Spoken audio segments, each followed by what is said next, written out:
আমি কোনো প্রতিশ্রুতি দিব না। আমার এলাকার জনগণ আমাকে প্রতিশ্রুতি দিচ্ছে, তারা আমার পাশে এসে দাঁড়িয়েছে। এটা আমার জীবনের সবচেয়ে বড় প্রাপ্তি, সবচেয়ে বড় পাওনা। ইনশাল্লাহ তরুণ সমাজ, নবীন প্রবীণ সকলকে সাথে নিয়ে এই পুরাতন ঢাকাকে কিভাবে আধুনিক ঢাকায় রূপান্তরিত করা যায় সেইটার জন্য আমরা মিলেমিশে আমরা সকলে ঐক্যবদ্ধভাবে পরামর্শ করে আমরা এই ঢাকাকে নতুনভাবে গড়ে তুলতে চাই। আমাদের এই ঢাকা একটি অবহেলিত ঢাকা, এই এলাকার জনবসতি ঘনবসতি এলাকা, অথচ নাগরিক সমস্ত সুযোগ সুবিধা থেকে এই এলাকা বঞ্চিত হচ্ছে। আমাদের নাগরিক সুযোগ সুবিধা থেকে যে সমস্ত আমাদের ভাই বোনরা বঞ্চিত হচ্ছে, এই প্রধান কাজ হবে আমাদের নাগরিক সুবিধা আগে ফিরিয়ে আনার জন্য। আমার সর্বপ্রথম কাজ হবে নাগরিক সুযোগ সুবিধা তাদের কাছে দোরগোড়ায় পৌঁছে দেওয়া। আমি জলাবদ্ধতা নিয়ে এর আগেও দীর্ঘদিন কাজ করেছি। আমাদের ড্রেনেজের কিছু সমস্যা ছিল। আমরা মেন হলে অনেকাংশে আপনার পলিথিনগুলো প্রবেশ করে, দূষিত পানির সাথে পলিথিন প্রবেশ করে মেন হলগুলি জাম হয়ে গিয়েছিল। আমরা সিটি কর্পোরেশনের সাথে আলাপ আলোচনা করে বিগত দিনগুলোতে বিগত বছর বৃষ্টির মৌসুমে আমরা জলাবদ্ধতা দূরীকরণের জন্য সাগার মেশিন এনে আমরা অনেকটাই মেন হলগুলি পরিষ্কার করে দিয়েছি। ড্রেনেজগুলোর সংস্কারের ব্যবস্থা করার চেষ্টা করেছি। এখন অনেকটাই সেই সমস্যার সমাধান হয়ে গিয়েছে। আশা করি ইনশাল্লাহ আগামী বৃষ্টির মৌসুমে এই এলাকার জলাবদ্ধতা থাকবে না বলে আমি বিশ্বাস করি। বিভিন্ন মহল নীরব চাঁদাবাজি করছে, ফুটপাতগুলো দখল করে নিয়েছে, জনগণের চলাচলে একেবারে অনুপযোগী, জনগণ দুর্ভোগের মধ্যে আছে। জনগণ একে তো এই পুরাতন ঢাকার যানজটের নগরী। আমরা প্রথমত বলতে চাই যানজটের যে সমস্যা আছে এই সমস্যার সমাধান করার জন্য আমি দীর্ঘ 6 মাস যাবৎ আমাদের কর্মী বাহিনী দিয়ে অক্লান্ত পরিশ্রম করে যাচ্ছি এবং আমি নিজেও যানজটের সমস্যার সমাধানের জন্য কাজ করে যাচ্ছি। যানজটের সমস্যাটা কিছুটা সমাধান হয়েছে, তবে ফুটপাত দখল মুক্ত করতে পারলে আমার মনে হয় যে আমার এলাকার ব্যবসায়ী মা বোনরা এই ফুটপাত দিয়ে চলাচল করতে পারলে আর সমস্যার সমাধান হবে না।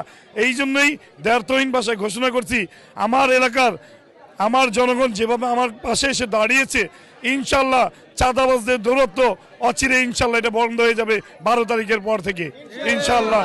সদরঘাটের ফল ব্যবসায়ীদের মধ্যে একটা নীরব চাঁদাবাজি ঘটছে, নীরবভাবে একটি চাঁদাবাজি চলেছে। তাদেরকে আগে ট্রাক প্রতি 2200 টাকা নেওয়া হতো, এখন ট্রাক প্রতি নেওয়া হয় 5000 টাকা। আমাকে বিভিন্ন ব্যবসায়ী সম্প্রদায় আমাকে ওই অভিযোগটি দায়ের করেছেন। আমি বলেছি ইনশাল্লাহ নির্বাচন যদি না হতো এখন এই মুহূর্তে, তাহলে এর বিরুদ্ধে আমি তীব্র প্রতিক্রিয়া এবং প্রতিবাদ হিসাবে দাঁড়িয়ে যেতাম। যেহেতু নির্বাচনের সময় এসেছে, নির্বাচনের পরপরই আমাদের এই এলাকাটিকে নিয়ে আমাদের একটি মহাপরিকল্পনা আছে।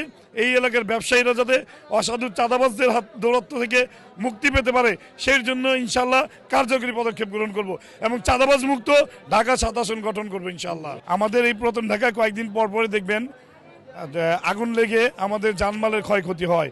কিছু কিছু কেমিক্যাল গোডাউন ছিল, এই কেমিক্যাল গোডাউনগুলো অন্যত্র সরিয়ে নেওয়া হয়েছে এবং আমাদের একটি পরিকল্পনা আছে, যেহেতু সরু গলি, এখানে আগুন লাগার পর ফায়ার সার্ভিসের কর্মীরা সময় মতো আসতে পারে না, যেহেতু সরু গলি, এই কারণে অনেক জানমালের ক্ষয়ক্ষতি হয়।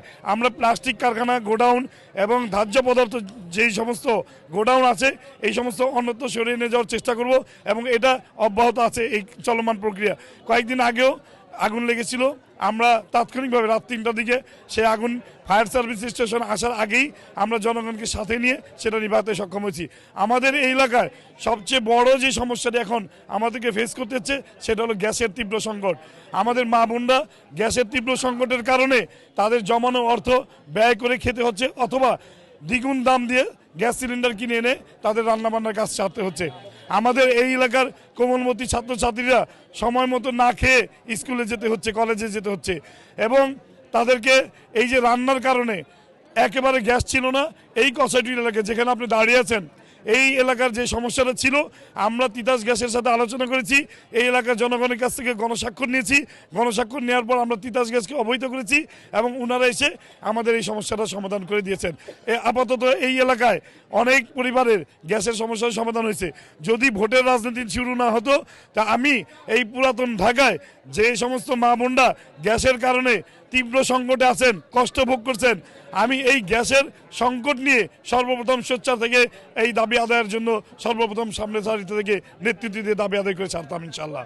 তবে কথা দিচ্ছি, জয় পরাজয় যাই হোক না কেন ইনশাল্লাহ নির্বাচনের পরপরই সর্বপ্রথম এবং প্রধান কাজ হবে এই এলাকার পুরাতন ঢাকার আমার মা বোনদের গ্যাসের সমস্যার সংকট ইনশাল্লাহ নিরসন করা।